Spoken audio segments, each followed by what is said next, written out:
जंगल के बीच अचानक हवा चली।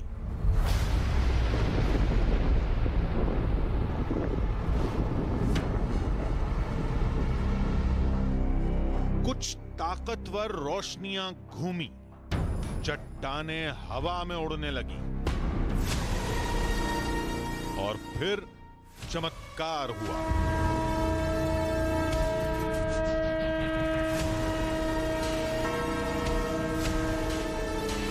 कैसे हुआ?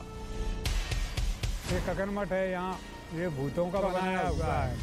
तो किसी अदृश्य ताकत ने, किसी शक्ति ने, या आध्यात्म से परिपूर्ण किसी बड़ी शक्ति ने इसका निर्माण किया है। किसने किया? इसका तो शंकर जी का साथ ही बताते, उन्हीं की लीला रची हुई है ये। उन्होंने ही ऐसा किया है। भूत तो वही थे, देवता तो वही थे, रचयिता तो वही है ना। आसमान तक टनों भारी चट्टान किसने पहुंचाई? कोई बाहुबली था या महाबली? न तराशा न तरतीब से रखा, बस आड़ी टेढ़ी चट्टानें रख दी और मंदिर बना दिया। पत्थर लटक रहे, उसके नीचे खड़े हो जाओ तो ऐसा लगता है ये पत्थर अभी गिरेगा। चलो बनाया तो बनाया, लेकिन यहां शिव को क्यों बसाया? तंत्र क्रिया आज भी पूरी तरह हो रही है। वो विशुद्ध धर्म का मंदिर वहाँ होता है, धर्म की पूजा होती है, लेकिन शिव का शिवलिंग जहाँ स्थापित है और जलेरी नहीं है, उसमें ये माना जाता है कि वो तंत्र क्रिया से परिपूर्ण है। यहाँ युगों से तंत्र और मंत्र गूंजते हैं, तभी न जाने कितने भूकंप आए, तूफानों ने कहर ढाया, लेकिन मंदिर अडिग रहा। चमत्कार है भोले बाबा का, शंकर बाबा जिनकी पिंडी नीचे वो उसमें है। हमें तो उन्हीं की कृपा लगती है जिसकी वजह से वो अभी तक नहीं गया। लोग कहते हैं कि जिस धाम में खुद महाकाल हो, उसका काल क्या बिगाड़ेगा, और वही लोग कुछ और भी कहते हैं।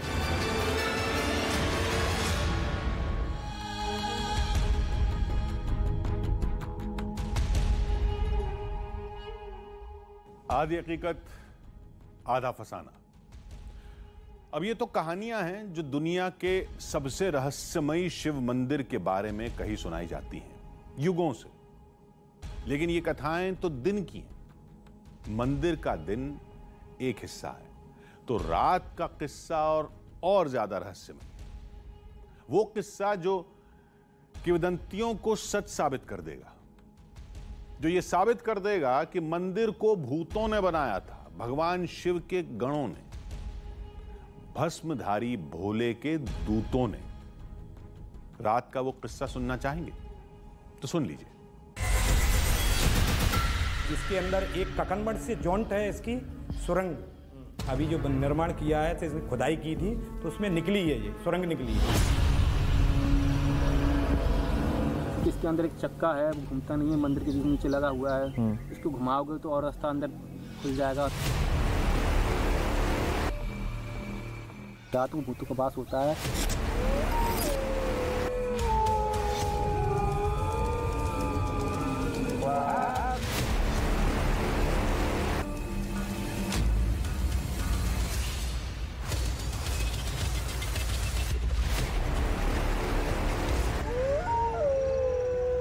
क्या यहाँ पर कोई है जो हमसे बात करना चाहता है? अगर आप में दम है तो आप आइए, हमसे बात करिए। कुछ आवाज एकदम से बंद हो गई। आवाज क्या हो गया? अनईजी सा लग रहा है। अभी एकदम से ही हुआ है। पानी दो, पानी दो, पानी। आराम से, आराम से, आराम से, आराम से। हेलो भाई, आप खड़े हो, आप खड़े हो, आप यहाँ बैठो मत, आप चलो यहाँ से। नहीं नहीं नहीं नहीं, यहाँ नहीं बैठना, आप चलो यहाँ से। यार अंजलि दिख नहीं रही है कहीं पे। बिल्कुल नहीं समझ में आ रहा है। इधर ही उधर होनी चाहिए कहीं पे। पेड़ के पास तो नहीं दिखाई दे रही। अरे वो अंजलि तो नहीं है। देखना देखना देखना, अंजलि क्या हो गया? क्या हुआ? क्या हुआ? आधी हकीकत आधा फसाना। हमारी पैरानॉर्मल टीम के साथ ये क्या हुआ, किसने किया, कैसे किया, ये आपको अभी बता भी दें तो भी आप समझ नहीं पाएंगे। वो समझने के लिए आपको मंदिर को समझना पड़ेगा। ये देखिए, ये है मंदिर।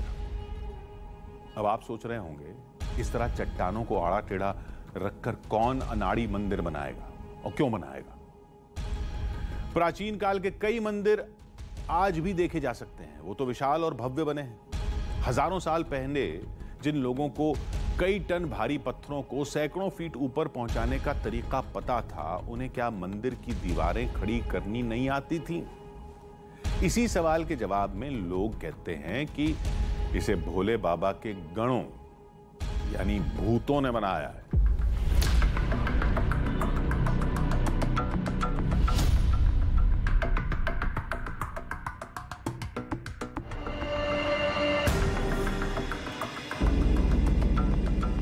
मध्य प्रदेश के मुरैना जिले के वीराने में खड़ा एक विशाल मंदिर सदियों से सिद्धियों, सवालों, चमत्कारों और रहस्यों से घिरा, जहां दिन में इंसानी कदम भटककर पहुंच भी जाएं, लेकिन रात में परिंदा भी पर नहीं मारता, क्योंकि रात होते ही यहां फैला खौफ सांसें लेने लगता है। मुर्दा रातों की कहानियां जिंदा हो जाती हैं।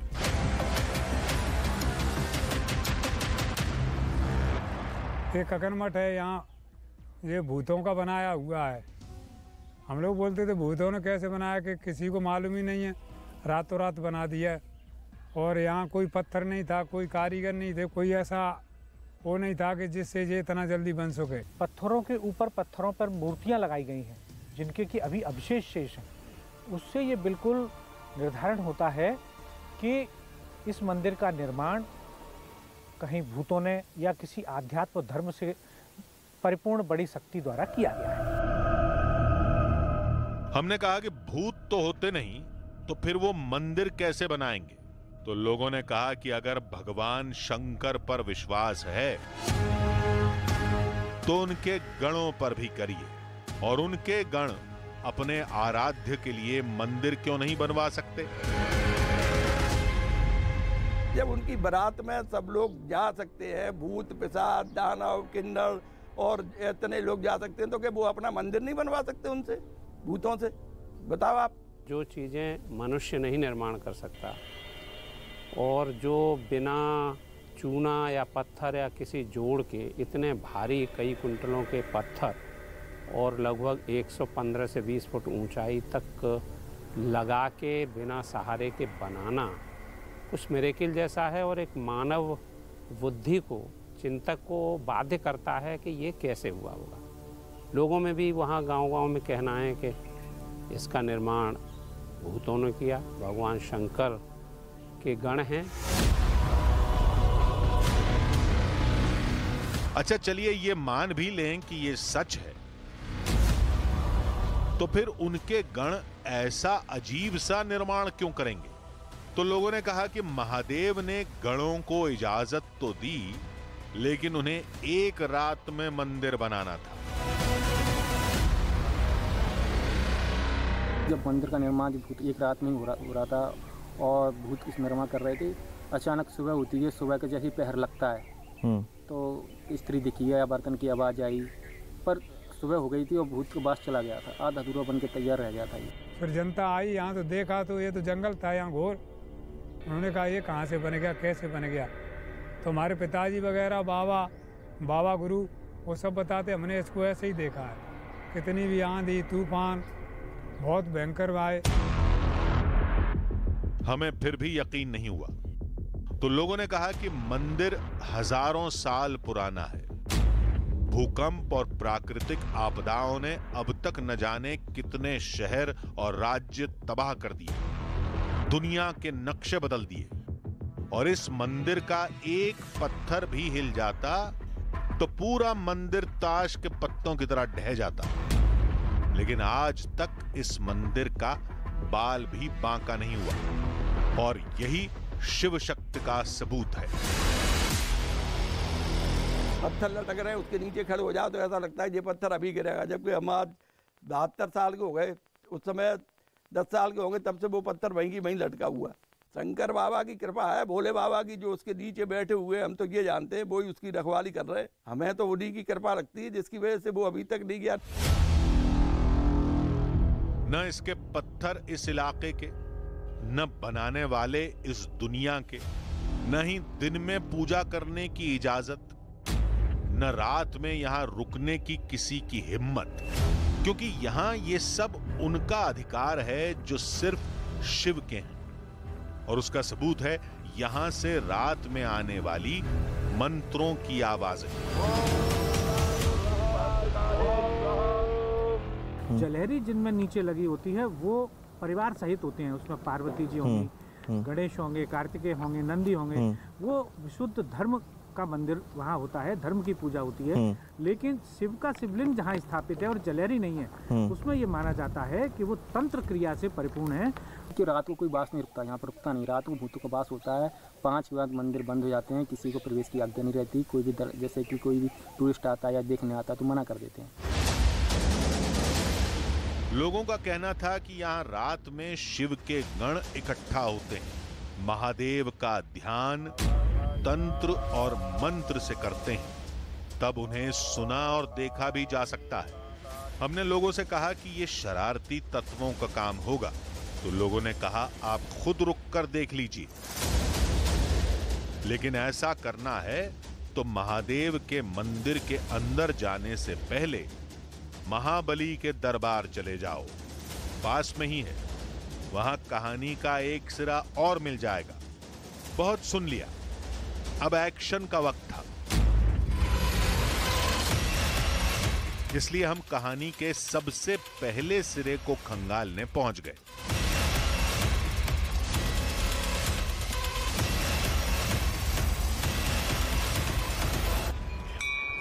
ककनमठ मंदिर के रास्ते पर हम हैं और देखिए कि एक विशाल मूर्ति बजरंग बली की यहाँ पर है और पंडित जी हमारे साथ यहाँ पर है।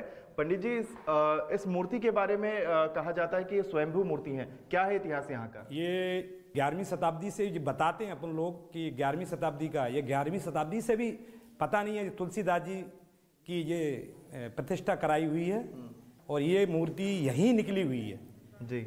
और इसके अंदर एक ककनमठ से जॉइंट है इसकी सुरंग, जो इसके अंदर ही अंदर सुरंग है। अभी जो निर्माण किया है तो इसने खुदाई की थी तो उसमें निकली है, ये सुरंग निकली है। बिल्कुल एक सुरंग बता रहे हैं कि जो ककनमठ जाता है यहाँ से होकर, तो अपने आप में एक कनेक्शन जुड़ता है हनुमान जी का और शिव भगवान का। लोगों का दावा था कि बजरंग बली के धाम में सुरंग का रास्ता बंद कर दिया गया था। उधर ककनमठ में आज भी एक दरवाजा है, लेकिन आज तक कोई उसे खोल नहीं पाया। इसके अंदर एक चक्का है, वो घूमता नहीं है, मंदिर के नीचे लगा हुआ है। इसको घुमाओगे तो और रास्ता अंदर खुल जाएगा, अंदर से रास्ता निकलेंगी। आज तक कई लोगों ने घुमाने की कोशिश की है, नहीं पाया। ककनमठ और महाबली के धाम को जोड़ने के लिए सुरंग क्यों और किसने बनाई, ये कोई नहीं जानता। हमने सोचा कि हम सुरंग तलाशेंगे, शायद सुरंग के अंदर ही ये सारा रहस्य खुल जाए, शायद रात में रुकने की जरूरत ही न पड़े। लेकिन उससे पहले हमने ककनमठ के हर हिस्से को दावों से नहीं बल्कि अपनी आंखों से देखना और समझना शुरू किया। इसी खोज में हमें मंदिर को लेकर एक अलग ही कहानी पता चली। ककनमठ मंदिर की 2 कहानियां हैं। एक वो कहानी जिसके बारे में कहा जाता है कि भूतों ने इस मंदिर को बनाया, और दूसरी कहानी जिसके बारे में यहाँ के पुरातत्व विभाग ने लिखा हुआ है कि ये मंदिर का जो शिखर है लगभग 100 फीट ऊंचा है, जो अब जीर्ण शीर्ण है।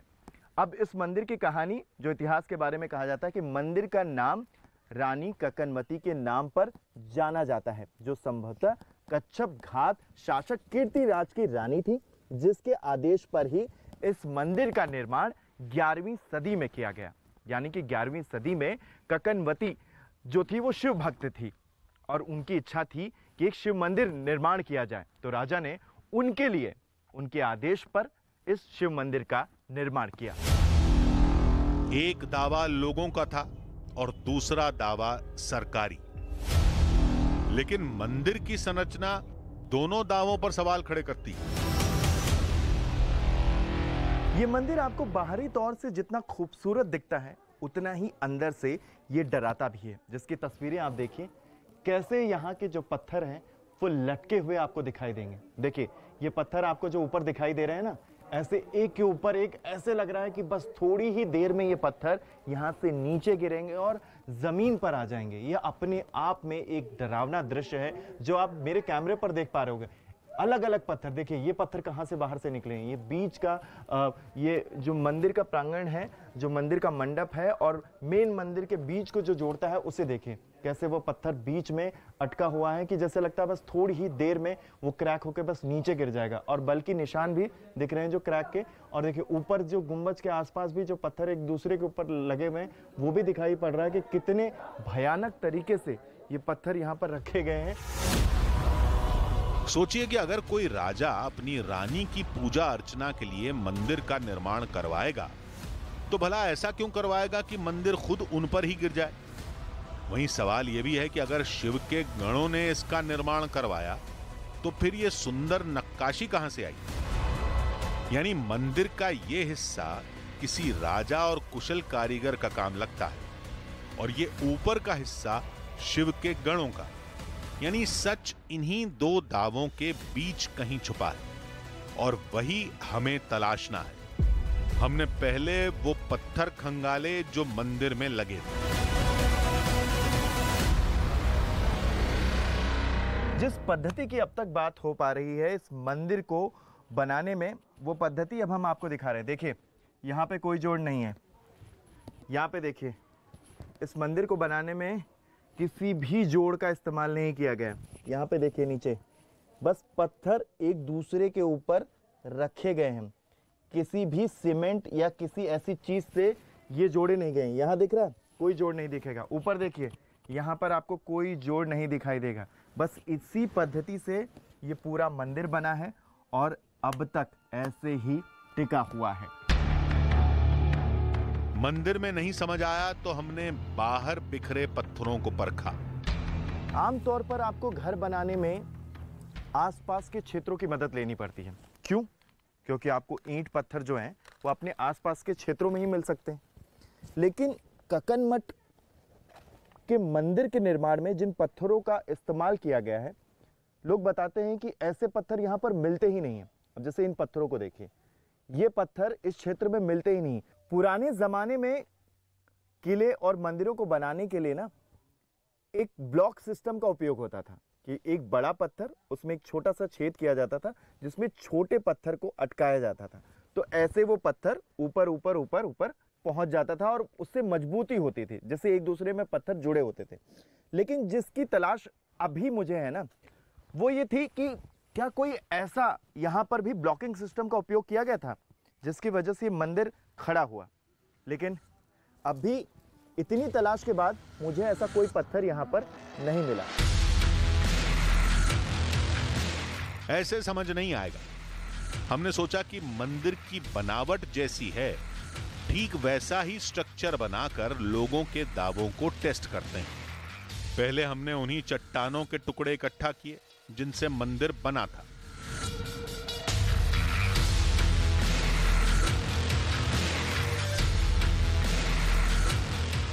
फिर हमने मंदिर बनाया। अब वक्त था उन्हें टेस्ट करने का। नीचे का बेस है ना, ऊपर की कोशिश करते हैं।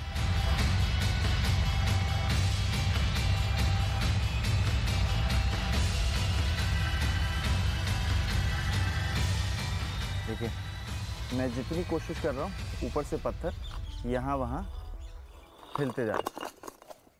अब इसमें जैसे आंधी तूफान है, ज़रा सा अगर मैं टच करूँगा तो मंदिर के जो स्ट्रक्चर है वो इसी तरीके से धराशायी हो जाएंगे। लोगों का पहला दावा सच था। यहां एक भी पत्थर हिला तो मंदिर ढेर हो जाएगा। फिर आज तक कोई भूकंप या कोई और प्राकृतिक आपदा से मंदिर कैसे बचा रहा? तभी हमें शिव के गणों वाले दावे को पुख्ता करता दूसरा सबूत दिखाई दिया।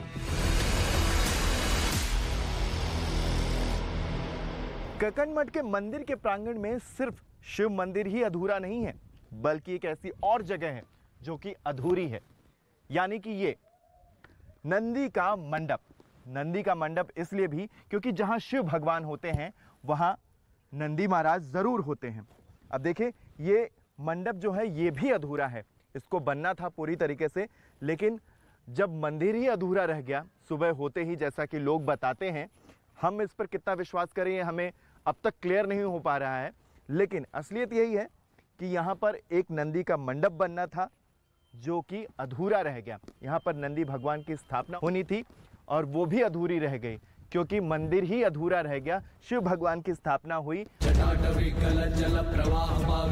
शिवलिंग की स्थापना हुई, मंडप बना, लेकिन नंदी स्थापित नहीं किए गए।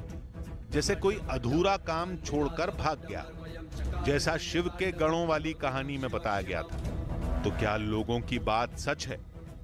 इस संभावना को प्रबल किया वहां मिले एक और सबूत ने। कक्कड़ मंदिर में सबसे आश्चर्य करने वाली बात यह है कि यहाँ पर एक चक्र है। इस चक्र को जो आप देख रहे हैं, ये चक्र बहुत ही पौराणिक बताया जाता है। कहा जाता है कि पहले ये चक्र घूमता था और इस चक्र के घूमने से ही दरवाजा है वो खुलता था। आप देख सकते हैं कि बहुत ही अच्छी तरीके से इसकी नक्काशी की गई है और ये चक्र आप देख सकते हैं कि एक बेस पर है जो पहले घूमता था, ऐसे लोग यहाँ के बताते हैं, लेकिन अब ये चक्र काम नहीं करता है, जिसकी वजह से अब इसे जो मंदिर की सीढ़ियां हैं उससे ढक दिया गया है।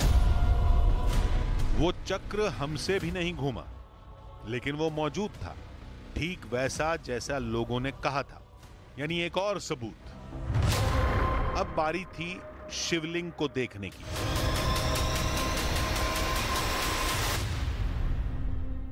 देवों के देव महादेव का एक नाम भूतनाथ भी है और जितने वो देवताओं को प्रिय हैं उतने वो भूतों को भी प्रिय हैं। मुरैना के कक्कड़ मंदिर की ये जो कहानी है कि इस मंदिर को भूतों ने बनाया, तो भूतों ने जब इस मंदिर को बनाया तो भूतों ने इस शिवलिंग की भी स्थापना की होगी और ये वही शिवलिंग है कक्कड़ का, जिसके बारे में कहा जाता है कि भूतों ने एक दिन में इस मंदिर का निर्माण किया था। पुराणों में कहानियां हैं कि भगवान शिव की शादी में देवताओं के साथ साथ में भूत प्रेत और न जाने कितने गण जो भगवान शिव के थे वो भी गए थे। पूजा की भले मनाही ही हो, लेकिन स्थानीय लोग जो यहाँ पर आते हैं वो यहाँ पर भगवान शिव की पूजा करते हैं, अर्चना करते हैं और इन्हें मन्नतों का भगवान कहा जाता है। भगवान शिव की आराधना के लिए यहाँ पर गांव-गांव के जो आसपास के लोग हैं वो यहाँ पर आते हैं। तो क्या वाकई इस मंदिर को शिव के गणों ने ही बनाया था? यहां मिल रहा हर दावा तो यही इशारा कर रहा था। हम किसी नतीजे पर पहुंचते उससे पहले हमें कुछ और दिख गया। जो पुरातत्व विभाग को सबूत मिले हैं उसे देखिए, कितनी लेयर में इसकी जो बेस है, जो नींव है इस मंदिर की, वो यहाँ पर खुदाई में मिली है। देखिए, यहाँ पर पत्थर है, यहाँ पर पत्थर है, यहाँ पर पत्थर है, जहां मैं खड़ा हूं वहां पर पत्थर है और जो ये बेस आपको दिखाई दे रहा है, जो नींव दिखाई दे रही है, वहां पर भी पत्थर है। ऐसे तमाम अवशेष यहाँ पर पुरातत्व विभाग को खुदाई में मिले हैं। जिस जगह पर मैं चल रहा हूं वो मंदिर की पुरानी नींव है और कितनी मजबूती से बनाया गया है इसे पत्थरों को। ये देखिए, एक लेयर यहाँ लगी है, यहाँ लगी है, यहाँ लगी है, यहाँ लगी है, यहाँ भी लेयर लगी है और अगर हो सकता है कि और भी खुदाई की जाए तो न जाने कितनी बड़ी और गहरी नींव इस मंदिर की हो सकती है, जो इस मंदिर को मजबूत बनाती है, जिसकी वजह से ये मंदिर अभी तक यहाँ पर डट कर खड़ा है।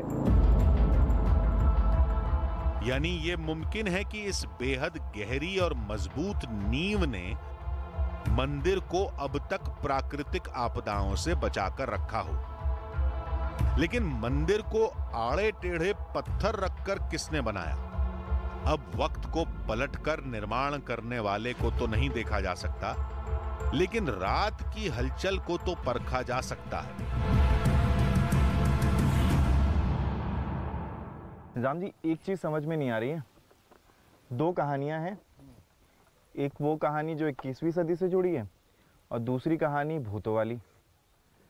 भूतों की कहानी सुन के मेरे को ये लग रहा है कि कहीं ना कहीं पॉजिटिव नेगेटिव एनर्जी भी होगी अगर रात में कुछ चीज़ें होती हों, क्योंकि शाम में लोगों का आना मना हो जाता है इस मंदिर में।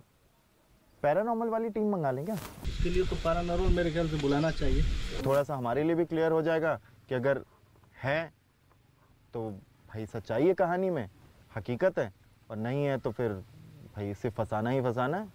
देखो कोई नंबर हो तो लगाओ पैरानॉर्मल वालों का। तो ये देखते हैं, एक बंदा है राजेश करके, उसको कॉल कर लें। हमने फोन करके पैरानॉर्मल टीम को बुलाया।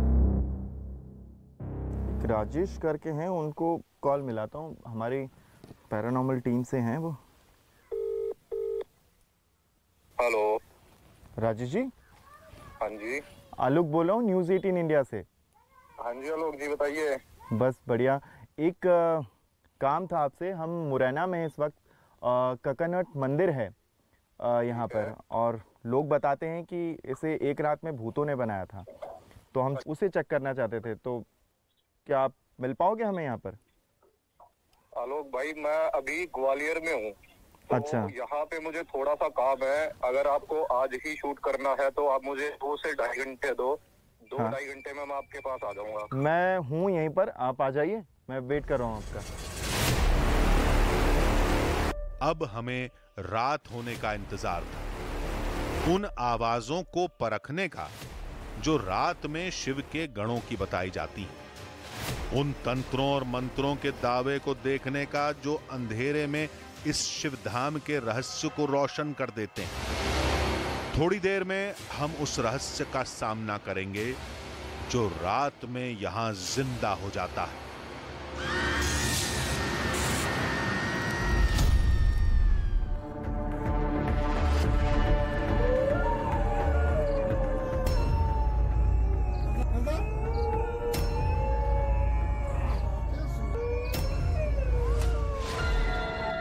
यार अंजलि दिख नहीं रही है कहीं पे। बिल्कुल नहीं समझ में आ रहा। इधर ही उधर होनी चाहिए कहीं पे। पेड़ के पास तो नहीं दिखाई दे रही। मैं अरे वो अंजलि तो नहीं है? देखना देखना देखना। अंजलि अंजलि अंजलि, क्या हो गया? क्या हुआ? क्या हुआ? क्या हुआ? हैं? यहाँ क्या कर रहे हो आप?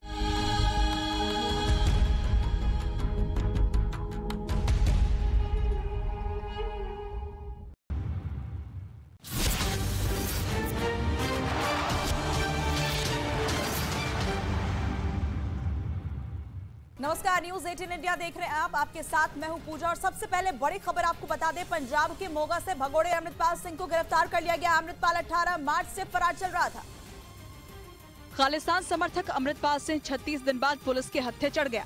अजनाला कांड के बाद से अमृतपाल फरार चल रहा था। हालांकि अमृतपाल के सभी साथियों को पुलिस पहले ही गिरफ्तार कर चुकी है। उसके साथियों से लगातार पूछताछ की जा रही थी। कल शाम पुलिस को जानकारी मिली थी कि अमृतपाल मोगा के रोड़ा गांव में छिपा हुआ है, जिसके बाद पुलिस एक्शन में आई और उसे सुबह गिरफ्तार कर लिया। अमृतपाल भेष बदलकर कई राज्यों में देखा गया था। उसकी तस्वीरें सोशल मीडिया पर भी लगातार वायरल हो रही थी। अमृतपाल को गिरफ्तार करने के लिए पंजाब पुलिस और खुफिया एजेंसियों ने जाल बिछाया और 36 दिन बाद उसका लुका छिपी का खेल खत्म हो गया। भगोड़े अमृतपाल की गिरफ्तारी के लिए पंजाब पुलिस और खुफिया विभाग की टीम ने मोगा के रोड़ा गांव में डेरा डाल रखा था। अमृतपाल के गांव के गुरुद्वारे में छिपे होने की खबर मिली थी। वो 18 मार्च से फरार चल रहा था। पंजाब पुलिस का ये ऑपरेशन पूरी रात चला। अमृतपाल पर एनएसए के तहत केस दर्ज है। पंजाब पुलिस की टीम उसे गिरफ्तार करने के लिए लगातार पंजाब के कई जिलों और डेरों में दबिश दे रही थी। डिब्रूगढ़ की जेल में सुरक्षा बेहद सख्त की जा रही है, जहां आईबी और एनआईए की टीम उससे पूछताछ करेगी। डिब्रूगढ़ जेल में अमृतपाल से जुड़े 9 और आरोपी बंद हैं। अमृतपाल का साथी पप्पल प्रीत भी डिब्रूगढ़ जेल में बंद है। डिब्रूगढ़ जेल में सुरक्षा प्रोटोकॉल के मुताबिक सारे इंतजाम पहले से ही कर लिए गए हैं। अमृतपाल को भी उन्हीं 9 कैदियों की तरह हाई सिक्योरिटी जोन में रखा जाएगा। पंजाब पुलिस अमृतपाल की गिरफ्तारी के बाद उसे पहले मोगा से भटिंडा लेकर पहुंची थी और फिर भटिंडा एयरपोर्ट से फ्लाइट के जरिए असम के डिब्रूगढ़ जेल ले जाया गया।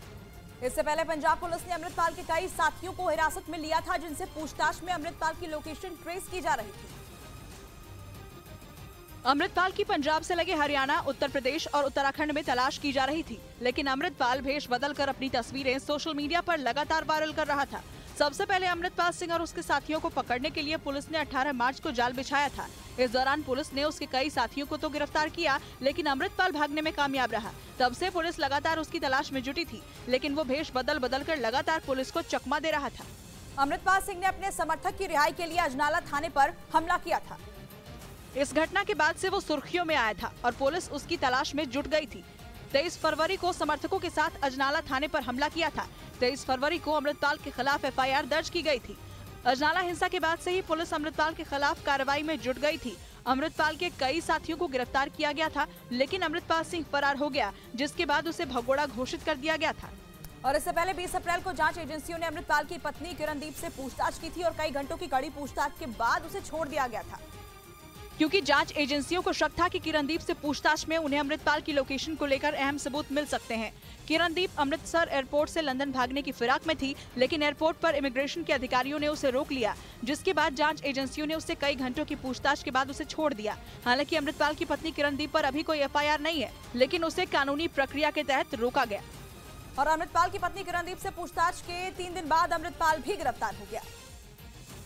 हालांकि पूछताछ के बाद किरणदीप को लंदन जाने से रोक दिया गया था। वो एयर इंडिया की फ्लाइट से लंदन जाने वाली थी, लेकिन किरणदीप पर लुकआउट सर्कुलर नोटिस जारी हुआ था और इसी वजह से उसे विदेश जाने से रोका गया। किरणदीप NRI है और उसके पास UK की नागरिकता है, जबकि उसका परिवार मूल रूप से जालंधर के कुलारा गाँव का रहने वाला है। अमृतपाल से उसकी शादी इसी साल 10 फरवरी को हुई थी। बताया गया कि शादी से करीब 1 साल पहले दोनों सोशल मीडिया के जरिए एक दूसरे के संपर्क में आए थे। और उधर भगोड़े अमृतपाल की गिरफ्तारी के बाद पूरे पंजाब में अलर्ट जारी कर दिया गया है। संवेदनशील जगहों पर पुलिस मुस्तैद है। इसके साथ ही पंजाब पुलिस ने सोशल मीडिया के जरिए भी लोगों से शांति बनाए रखने की अपील की है। पुलिस ने साथ ही किसी भी तरह की अफवाह पर ध्यान नहीं देने की भी अपील की। अमृतपाल की गिरफ्तारी के बाद से पंजाब पुलिस अलर्ट हो गई। गिरफ्तारी से पहले अमृतपाल का एक वीडियो सामने आया है, जिसमें वो एक गुरुद्वारे के अंदर नजर आ रहा है, जिसमें वो संगत को भी संबोधित करता हुआ नजर आया। और अफ्रीकी देश सूडान में चल रही लड़ाई के बीच बड़े पैमाने पर विदेशी नागरिकों को निकालने का काम भी जारी है। भारत के करीब 3000 लोग सूडान में फंसे हैं, जिन्हें वहां से सुरक्षित निकालने का प्रयास जारी है। इसके लिए सऊदी अरब की मदद भी ली जा रही है। सऊदी अरब के विदेश मंत्रालय के मुताबिक हिंसा प्रभावित सूडान से कुछ भारतीय सुरक्षित सऊदी अरब पहुंच गए। हालांकि इनकी सटीक संख्या अभी भी नहीं पता चली है। सऊदी विदेश मंत्रालय ने एक बयान जारी कर बताया कि उसने सूडान से अपने और मित्र देशों के कुछ नागरिकों को बाहर निकाला है। इनमें कई राजनयिक भी हैं। सऊदी अरब के 91 जबकि मित्र देशों के 66 यात्री सुरक्षित निकाले गए हैं। इनमें Bharat, Pakistan, Bangladesh, Bulgaria, Kuwait, Qatar, UAE, मिस्र समेत कई देशों के नागरिक हैं।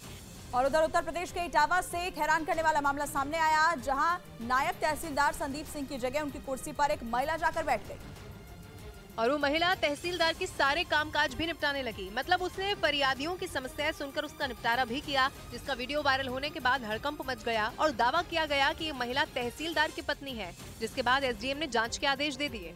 इस बीच यूपी के गाजियाबाद से एक हैरान करने वाली तस्वीर सामने आई, जिसमें कुछ लोग कार के बोनट पर एक आदमी को घुमाते नजर आए और बेखौफ होकर कार को सड़क पर भगाते दिखे। इस दौरान कुछ लोगों ने कार सवारों को रोकने की भी कोशिश की, लेकिन आरोपी कार सवार बोनट पर ही उस आदमी को बैठाकर भगा ले गया। रोक ले भाई, रोक ले यार। पुलिस ने मामले में 2 लोगों को गिरफ्तार किया। आरोप है कि 2 कारों के बीच टक्कर होने के बाद आरोपियों ने दूसरी कार के ड्राइवर को अपनी कार के बोनट पर बैठा लिया था।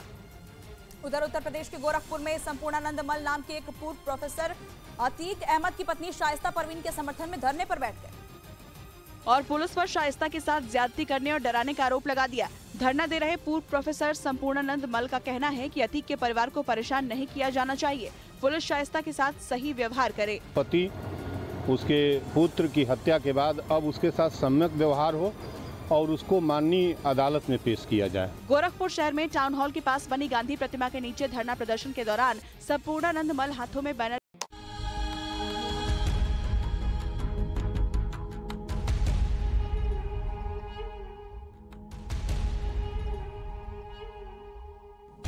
आधी हकीकत आधा फसाना। ककन मठ धाम का थोड़ा रहस्य तो हमने सुलझा लिया था, बस हमें रात का रहस्य सुलझाना था। उसकी भी एक थ्योरी हमने बना ली थी। ककन मठ का शिवलिंग तंत्र साधना के लिए काफी अहम माना जाता है। वहां साधु सन्यासी या फिर तांत्रिक तंत्र साधना करते होंगे। जंगल में जलते हवन कुंड और मंत्रों की आवाजें गांव वाले सुनते होंगे। ककन मठ को भूतों ने बनाया, ये कहानी तो पहले चली आ रही थी। तो लोगों ने कहानियों को जोड़कर यह मान लिया होगा कि वहां रात में भूत पूजा करते हैं। अब भला कौन जिगर वाला जंगल में जाकर यह देखने की हिम्मत करता? इसलिए वो कहानियां आज तक चली आ रही। हमें अपनी इस थ्योरी पर पूरी तरह यकीन था और यही यकीन हम पर भारी पड़ गया, क्योंकि फिर जो हुआ वो आज तक हमारे लिए रहस्य बना हुआ है।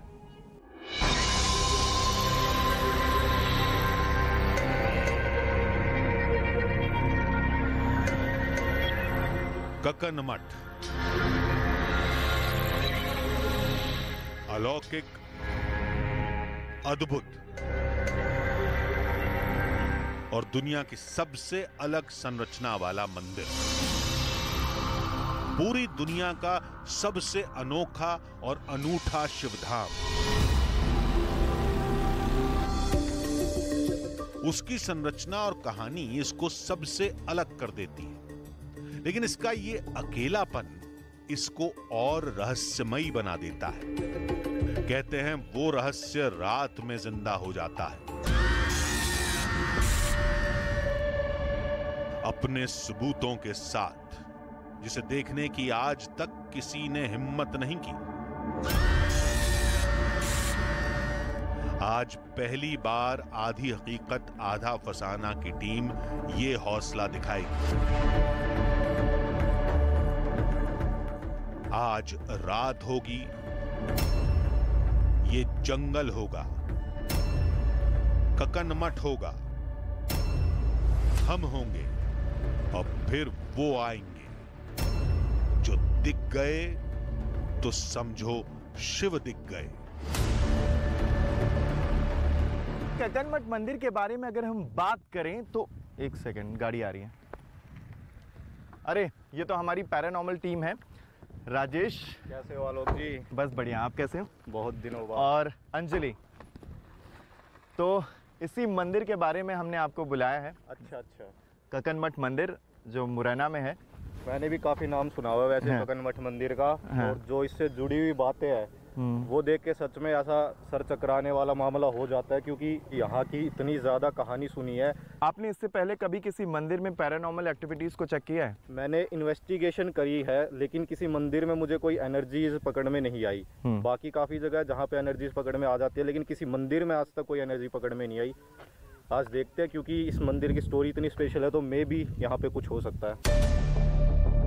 हम पैरानॉर्मल टीम को मंदिर ले गए। सबसे पहले हमने अनजानी ताकतों की हलचल पकड़ने वाले साइंटिफिक इक्विपमेंट्स की जांच की। हम इसे गुजरेंगे तो ये ऑन हो जाएगी, फिर इसका 15 से 20 सेकंड तक का टाइम का वो रहता है। 15 से 20 सेकंड तक ऑन होगी। फिर हमने मंदिर में अलग अलग जगह घूमकर उन्हें लगाने की जगह मार्क करनी शुरू की। मंदिर के बाहर, पत्थरों के बीच, गर्भगृह के पास, मंदिर के हर हिस्से का मैप अब हमारे दिमाग में छप चुका था। आधी हकीकत आधा फसाना की टीम होगी, साथ में पैरानॉर्मल एक्सपर्ट और उनके साइंटिफिक इक्विपमेंट। शिवधाम का सदियों पुराना रहस्य थोड़ी देर में खुलने वाला है। तो राजेश, हम कौन सी जगह पर ऐसी एक्टिविटीज़ करने वाले हैं यहाँ पर? देखो, मैं कहता हूँ कि सबसे पहले तो हम 3 मोशन सेंसर को अलग अलग लोकेशन पे प्लेस कर देते हैं, क्योंकि वो जब हम नहीं भी रहेंगे तब भी वो मूवमेंट को कैप्चर करता रहेगा। बाकी फिर उसके अलावा ऐसा है कि इंफ्रारेड थर्मोमीटर से हमें जगह जगह पे कोल्ड स्पॉट्स के लिए रीडिंग लेनी ही पड़ेगी। और फिर कोई एक अच्छी सी जगह देखकर जहाँ पे हमें इन गैजेट्स के थ्रू अगर हल्का फुल्का कुछ मिलता है वेरिएशन, तो फिर एक EMF मीटर का सेशन करेंगे। अगर EMF मीटर के सेशन में हमें कुछ मिल जाता है तो बहुत ही अमेजिंग सेशन हो सकता है यहाँ पे। हमने अपने प्लान के मुताबिक मंदिर में जगह जगह इक्विपमेंट लगाने शुरू किए। यहाँ पे मेरे हिसाब से नाइट विजन कैमरा प्लेस करना सबसे बेटर ऑप्शन होगा, क्योंकि यहाँ पे ना 360 डिग्री हमें पूरा व्यू चाहिए। हाँ। अब वो किसी एक सेंसर से मिल नहीं पाएगा। नाइट विजन कैमरा ही है जिसे हम दूर खड़े होकर भी 360 डिग्री तक ऑपरेट कर पाएंगे। तो सबसे बेस्ट पॉसिबल चांसेस मेरे हिसाब से यहीं प्लेस करना रहेगा इसे। और मतलब मुझे लगता है कि ये थोड़ा सा ज़्यादा विजिबल भी होगा हम सबके लिए भी। बिल्कुल, है ना। प्लस नेकेड आई से जो चीज़ हमें नहीं दिखती अंधेरे में, वो चीज़ ये कैप्चर कर लेगा। और इसको हम मॉनिटर कर सकते हैं अपने फ़ोन के ज़रिए, और इसको हमने यहाँ पे प्लेस किया है सो दैट हम बहुत सारी इन्फॉर्मेशन जो हमारी आंखों से नहीं दिख सकती, हम उसे यहाँ से देख सकते हैं। बिल्कुल। फिर हमने टीम के लोगों को अलग अलग जगह पर तैनात किया। तो ये जो मोशन सेंसर है, इसको हम कहाँ पर रखेंगे? मेरे ख्याल से आलोक भाई, मोशन सेंसर को अगर हम यहाँ पे रखेंगे तो काफ़ी बेहतर रहेगा, क्योंकि मोशन सेंसर का कुछ दायरा होता है, कुछ एरिया होता है जहाँ तक वो कैप्चर कर पाएगा। हाँ। तो इसको मेरे हिसाब से यहाँ प्लेस करना एकदम परफेक्ट है। बस एक चीज़ है कि यहाँ पे हमें किसी एक मेंबर को खड़ा करना पड़ेगा ताकि हम कहीं और जब इन्वेस्टिगेट कर रहे होंगे तब वो नज़र रख सके इस पे। तो हमारी टीम से एक अंजलि को खड़ा कर देते हैं। हाँ, अंजलि खड़ी हो जाएगी। अंजलि हमारे साथ यहाँ पर है और अंजलि यहाँ पर मौजूद रहेंगी और चलते हैं आगे की तरफ, आगे के गैजेट लगाते हैं। अंजलि आप ध्यान रखिएगा अपना। अब बारी थी आखिरी इक्विपमेंट लगाने की। आपको क्या लगता है कि और जगह पे जो सेंसर है वो हमें कहाँ लगाने चाहिए? मेरे हिसाब से एक बार हमें इंफ्रारेड थर्मोमीटर से भी रीडिंग ले लेनी चाहिए। कोल्ड स्पॉट्स अगर मिल जाएंगे, अरे वो लाइट जल गई। एक बार मोशन सेंसर में ये देखो ये देखें मोशन सेंसर में हलचल हुई है। ये देखें यहाँ पे मोशन सेंसर जो है उसमें यहाँ पे लाइट जल रही है। और ये सेंसर काम कैसे करता है? जैसे कि आपने बताया था कि कोई आसपास गुजरेगा तभी यहाँ पर लाइट जलेगी। अगर या तो कोई इसके सामने से इंसान गया हो या कोई जानवर गया हो, अगर इनमें से कोई नहीं है तो जरूर कोई एनर्जी पास हुई है यहाँ से, उसी का मोशन कैप्चर हुआ अभी इसके अंदर। हमें इतनी जल्दी किसी हलचल की उम्मीद नहीं थी। हम काफी देर दिमाग लगाते रहे लेकिन कुछ समझ नहीं आया। जब लाइट जली तब हम वहीं थे और हमने किसी को लाइट के सामने से गुजरते हुए भी नहीं देखा। शायद कोई बड़ा कीड़ा रहा होगा। हम शक को हवा में उड़ाकर आगे बढ़ चले। हम अलग अलग जगहों पर जांच कर रहे थे। टहलते टहलते हम मंदिर के एक कोने में पहुंचे। वहां हमें एक अजीब सी गंध और सीने में दबाव का एहसास हुआ। कुछ समझ नहीं आया तो हमने वहां जांच करने का फैसला किया। यहाँ पे जो टेम्परेचर है वो कम हो रहा है। हाँ, कंपैरेटिवली यहाँ पे थोड़ा सा कम है। अंदर जब हमने देखा था तब 24-25 डिग्री चल रहा था टेम्परेचर, यहाँ पे 18-19 के करीब भी जा रहा है। इसका मतलब क्या होता है? मतलब कोल्ड स्पॉट वो होता है जहाँ पे एकदम से काफ़ी ज़्यादा टेम्परेचर ड्रॉप हो। बट यहाँ पे एक वैलिड रीज़न है क्योंकि यहाँ पे जो मिट्टी है वो गीली है, तो गीली मिट्टी की वजह से इसमें टेम्परेचर ड्रॉप आ रहा है। बाकी वैसी कोई कोल्ड स्पॉट वाली बात नहीं है। एक बारी हम अपना कोई और गैजेट यहाँ पर लगा के देखें। चलिए पूछ लेते हैं कोई सवाल। यहाँ पे देखिए, अब हमने यहाँ पे मीटर लगा दिया है और अब सवाल आप पूछेंगे। अभी एकदम मीटर ब्लैंक है, अभी कोई एनर्जी नहीं है, कोई भी डिस्टर्बेंस नहीं है। तभी कुछ ऐसा हुआ जिसके लिए हम तैयार नहीं थे। आलोक, अगर आपको आवाज सुनाई दे रही हो, सुन पा रहे हो आप? जंगली कुत्तों की आवाज है। जैसा मैं आपको थोड़ी देर पहले बता भी रहा था कि जंगल का एरिया, जंगली जानवर यहाँ पे काफी है, तो कितनी जोर से पूरा के पूरे झुंड की आवाज आ रही है यहाँ पे। और अगर आपने एक चीज नोटिस करी हो, जैसे ही हमने यहाँ पे EMF मीटर रखा वैसे ही वो आवाज आनी शुरू हुई है। राजेश ने कहा कि अब वो कुछ ऐसा करने जा रहे हैं जिसे पैरानॉर्मल की दुनिया में मौत को बुलाना कहते हैं, जिसे कोई नहीं करता। लेकिन जांच तेज करनी है तो ये खतरा उठाना पड़ेगा। कई बार क्या होता है, एनर्जीज नॉर्मल भाषा में अगर हम नॉर्मल प्यार से सवाल पूछते हैं तो वो जवाब नहीं देती, अगर हम उसको प्रोवोक करते हैं तो वो ज़्यादा रिएक्ट करती है। क्या यहाँ पर कोई है जो हमसे बात करना चाहता है? अगर आप में दम है तो आप आइए, हमसे बात करिए। अगर आप में दम है तो आप हमें जवाब दे के दिखाइए, वरना हम यही मानेंगे कि आप में दम नहीं है, आप डरपोक हो। देख लीजिए, डरपोक हो तो मत आइए, अगर दम है तो आगे आओ, सवाल का जवाब दो, बात करो हमसे। कुत्तों की आवाज एकदम से बंद हो गई। आवाज यहाँ पर नहीं है, तो हमें लगता है कि यहाँ से अब हमें और चलना चाहिए। और कहीं चल के देखते हैं, यहाँ पे कोई भी एनर्जी का सोर्स नहीं है। जंगली कुत्तों की आवाजें एकदम से बंद हो गई। वहां अजीब सा सन्नाटा पसर गया, जैसे सब सहम गए हों। न जाने क्या होने वाला था। यह हमारी पहली पड़ताल नहीं थी, लेकिन पहली बार दिल की धड़कनें साथ छोड़ रही थी। फिर भी हमने हिम्मत करके राजेश का साथ छोड़ा और अकेले घूमना शुरू किया। आधी हकीकत और आधा फसाना और पैरानॉर्मल टीम अलग अलग घूम रही थी। तभी अचानक फिजा में कुछ आवाजें गूंजने लगी। इस बियाबान में रात में मंत्रों का जाप कौन कर रहा था? क्या ये ताकतों को चुनौती देने का नतीजा था? क्या ये आवाजें इंसानी थी या कुछ और था जो शिव को पुकार रहा था? वो जिनके खौफ से यहां कोई नहीं आता। कुछ एक आवाज हमें सुनाई पड़ रही है। निजाम भाई एक देखिए जरा, कुछ लाइट से जल रही है। देखिए कोई लाइट से जल रही है। चलिए देखते हैं यहाँ पे हो क्या रहा है। कोई बाबा हैं जो अपनी साधना कर रहे हैं।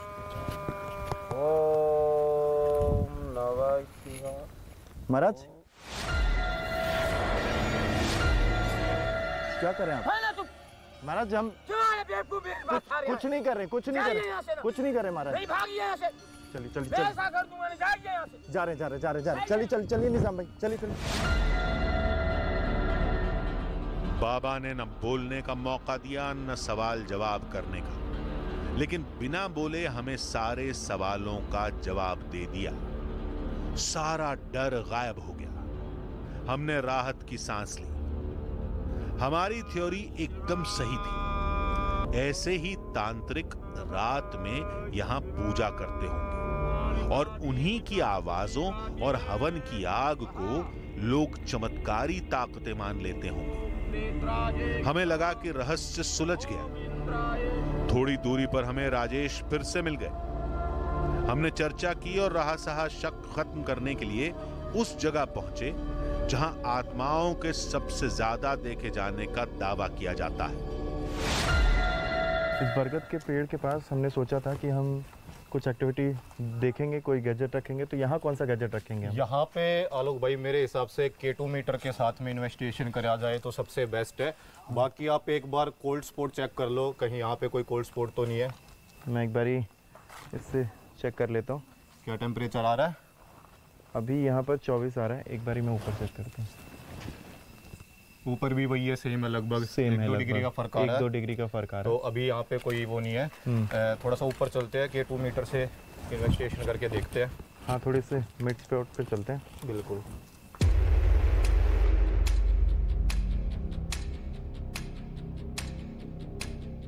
हम आपके लिए किसी प्रकार का कोई खतरा नहीं है। अगर आप हमारे पास आओगे तो हम आपसे कुछ बात कर पाएंगे। ये सामने मैंने एक K2 मीटर रखा है। अगर आप कुछ कर सकते हो इसके साथ में हलचल, तो इसके आसपास आइए, इसको छेड़ के देखिए। जो हरकत आपने तब करी थी फिर से वही हरकत करके देखिए, क्योंकि हम समझ पा रहे हैं। क्लियर एविडेंस है। अभी दूसरी लाइट जली है, इससे पहले भी बहुत सारी लाइटें जल रही थी। 4 लाइट तक ये गई हुई है, जो कि एक काफी ज्यादा पावरफुल एनर्जी जो हमारे बिल्कुल देखिए अभी फिर से हो रही है। बिल्कुल, ये एनर्जी ऐसा कर रही है कि वो आ रही है जा रही है, वो कंटिन्यूसली यहाँ पे नहीं रुक रही है। बीच बीच में जब हम उसको बुला रहे हैं कुछ पूछ के, तब वो हमारे करीब आ रही है, फिर वो निकल जा रही है। चंद पल पहले जो रहस्य सुलझ गया था वो फिर उलझ गया। ये क्या था? आसपास न कोई पावर लाइन थी, न ही कोई और एनर्जी सोर्स। फिर लाइटें क्यों जल रही थी? बेघर हो चुका डर फिर से दिल में पैर पसारने लगा। हम बार बार खुद को तर्क देकर समझाते, लेकिन हार जाते। हाथ थोड़ा सा दूर रख के एक बारी देखते हैं, हो सकता है कि हमारी सेंसर नहीं, हमारे हाथ से कोई लेना देना नहीं है। हमने ऑलरेडी कैमरा दूर कर दिया ताकि कैमरा की रेडिएशन से ना हो। बाकी जो भी है नेचुरल। देखिए अभी भी ये रिएक्ट कर रहा है। इसका मतलब है कि हमारे आसपास कोई एनर्जी है, बिल्कुल, जो हमें मौजूद हो के यहाँ पर सुन रही है। बिल्कुल। आलोक भाई ये देखो, ये देखो, ये देखो, ये सच में देखिए आप, यहाँ पे अभी ब्लिंक हो रही थी लाइटें। ये देखो, अभी भी हैं। कंटिन्यूअसली वो कोशिश कर रही है हमसे संपर्क बनाने की। मैं थोड़ा दूर हट जाता हूँ। हाँ बिल्कुल। अगर ये देखो अभी भी ऑन है। अब हम वो सवाल पूछेंगे जो यहाँ का हर बाशिंदा जानना चाहता है। जो ऐसा लोग कहते हैं कि रातों रात ये मंदिर बना दिया गया था, क्या आप उनमें से ही कोई एक हो? अगर ये देख फिर आ गई। अगर आप उनमें से कोई एक हो तो क्या एक बार फिर से आप लाइट दे सकते हो? ये देख एक और लाइट देख रहे हैं आप। ये देखिए, ये लाइट बार बार ब्लिंक हो रही है। तो इसका मतलब ये वही है जो हजारों साल से। ये देखो। इसका मतलब ये है कि यहाँ पे कोई एक ऐसी एनर्जी है जो अब भी यहाँ पर मौजूद है, जो हमसे बात करने की कोशिश कर रही है। क्या यहाँ कोई हाई मैग्नेटिक जोन था या कुछ और जिसकी वजह से K2 मीटर की लाइटें जल रही थी? अगर मंदिर में कोई अनजान ताकत है तो दूसरी जगह पर भी होगी। हम अपने साथियों की तलाश में चल दिए, शायद उन्हें कोई हरकत दिखी हो। हम वहां पहुंचे जहां अंजलि थी, लेकिन वो वहां नहीं मिली। यार अंजलि दिख नहीं रही है कहीं पे। बिल्कुल नहीं समझ में आ रहा है। इधर ही उधर होनी चाहिए कहीं पे। पेड़ के पास तो नहीं दिखाई दे रही। अरे वो अंजलि तो नहीं है। देखना देखना देखना। अंजलि अंजलि अंजलि, क्या हो गया? क्या हुआ? क्या हुआ? क्या हुआ? हैं? यहाँ क्या कर रहे हो आप? वो मैं घूम रही थी इधर, ये सोच रही थी। पानी लेके आओ भाई, पानी लेके आओ। बैठो बैठो बैठो। पानी पियो एक बार, पानी पियो एक बार, पानी पियो। कुछ ठीक लग रहा है आपको? हुआ क्या था आपके साथ? हैं? चक्कर आ रहे हैं। कैसा लग रहा है अभी? एक काम करते हैं, इनको गाड़ी में, इनको कहीं बिठा दो। हाँ, गाड़ी में बिठा देते हैं, बेहतर होगा। अंजलि चलो।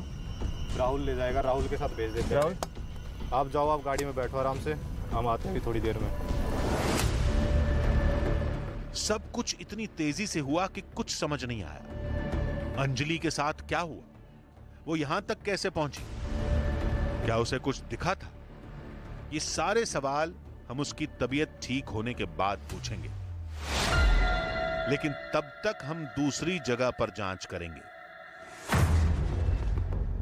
यार अंजलि की तबीयत तो मुझे लगता है कि खराब हो गई अचानक से। यार थोड़ा सा मुझे लग रहा है या तो मौसम की वजह से, उमस की वजह से एकदम से ऐसा हुआ होगा कि चक्कर आ गए होंगे। बाकी कुछ कह नहीं सकते। मोशन सेंसर में हमने उनको छोड़ा था, मिली वो कितनी दूर है। जो भी है वो आपके सामने है। चलें अब देखें और कौन से गैजेट हमारे जहाँ पर हम लगा सकते हैं। इंफ्रारेड थर्मोमीटर से भी एक सेशन कर लेना चाहिए। काफ़ी सही रहेगा। हमें लगा कि कहीं पैरानॉर्मल टीम ही तो हमें बेवकूफ नहीं बना रही है, लेकिन चंद पलों में ही वो हुआ जिसने हमारी सारी प्लानिंग और सारी सोच को ढेर कर दिया।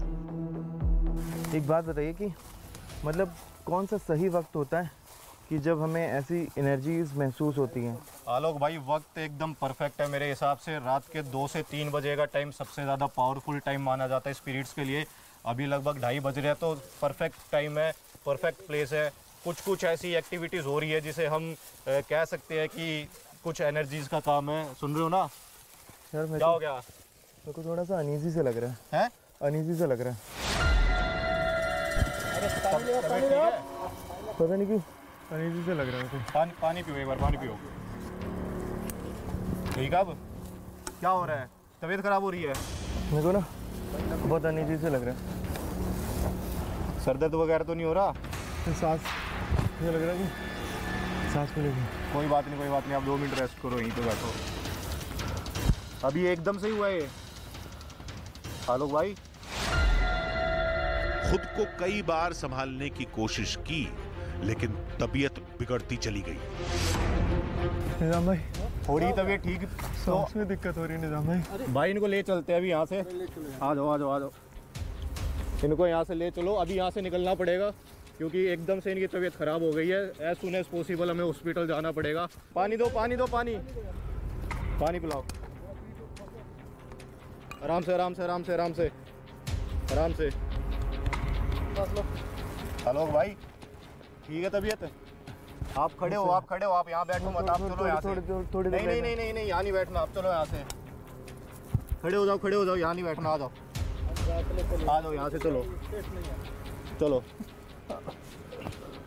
यहाँ पे वैसे भी ज़्यादा देर रुकना सेफ नहीं है क्योंकि चारों तरफ जंगल है, कोई जंगली जानवर भी आ सकता है। इससे पहले कि कुछ और होता, हमने आलोक को वहां से तुरंत होटल भेज दिया।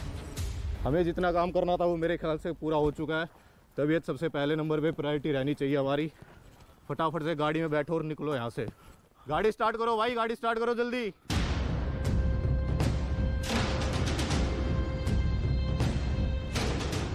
सुबह की ताजा रोशनी ने अंधेरा तो मिटा दिया, लेकिन रहस्य कायम रहा। मंदिर में जो दिखा उसे तर्कों में पिरोया या समझाया नहीं जा सकता। यानी अब हमें एक्सपर्ट की मदद लेनी पड़ेगी।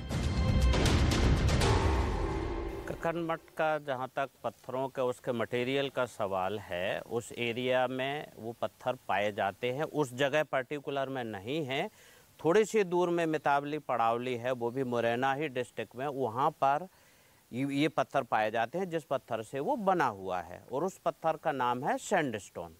जियोलॉजिकल भूवैज्ञानिक भाषा में उसकी उम्र की बात करें तो वो कैमूर फॉर्मेशंस का है, और वो मिलियंस ऑफ ईयर पहले के पत्थर हैं, आज के नहीं हैं, जिसके द्वारा वो कक्कन मठ बनाया गया है।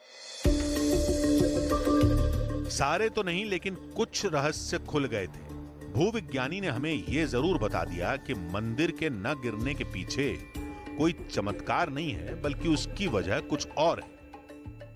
ये जो एरिया जिसमें कक्कन मठ है, सिहोनिया में बना हुआ है, ये अपना एरिया सील्ड एरिया में है, और भूकंप जो जोन्स बनाए गए हैं इंडिया में, 5 जोन्स में पूरे इंडिया को, भारतवर्ष को डिवाइड किया गया है। तो ये जो कक्कन मठ जहाँ बना हुआ है, मुरैना एरिया, अपना ग्वालियर एरिया शील्ड एरिया में आता है, जोन 2 में आता है।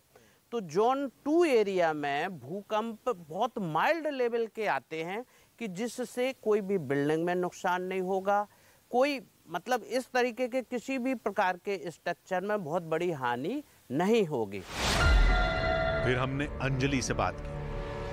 कल जब सर वो मोशन सेंसर था उसके पास आप लोगों ने जो मेरे को खड़ा करके गया, मैं थोड़ी देर खड़ी रही थी वहाँ पे, फिर मैंने वहाँ कोई एक्टिविटी नहीं हुई, तो फिर मैं थोड़ी देर बाद मैंने सोचा कि टॉर्च लेके मैं और कुछ देख लेती हूँ, तो फिर मैं देखने लग गई। तो अचानक ही मैं चल रही थी, तो फिर घबराहट होने लग गई मेरे को, तो फिर मैं बैठ गई और फिर बाद में चक्कर सा आने लग गया। फिर बाद में पता नहीं क्या हुआ, मेरे को याद नहीं है।